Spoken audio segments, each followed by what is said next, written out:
শ্রী শ্রী দুর্গা শরণম পূর্ব পারনাকুয়া শাহপাড়া দুর্গা মন্দির থেকে সকলকে শারদীয় শুভেচ্ছা।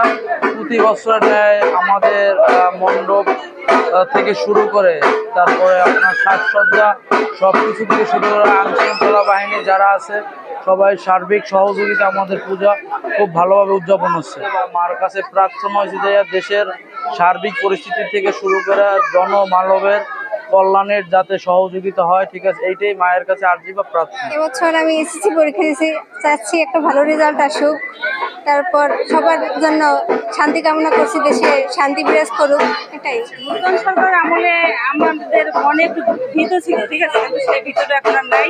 সে ভয় থেকে আমরা পরিত্রাণ পাইছি। আমরা যেখানেই যাই সেখানেই ভালোভাবেই আমাদের কাটে, ঠিক আছে, কোনো ভয়ের কোনো কারণ নেই। ভালো লাগছে আগের মতোই।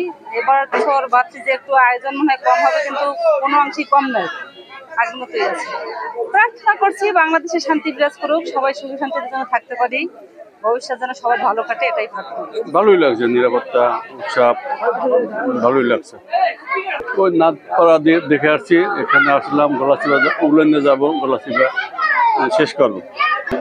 মায়ের কাছে শান্তি কামনা করি যে দেশ শান্তিতে থাকুক, সুশৃঙ্খলভাবে থাকুক, সবাই ভালো থাকি। আমরা সামনের বছর যেন আরো এর চেয়ে আরো ভালো উদযাপন করতে পারি আমরা।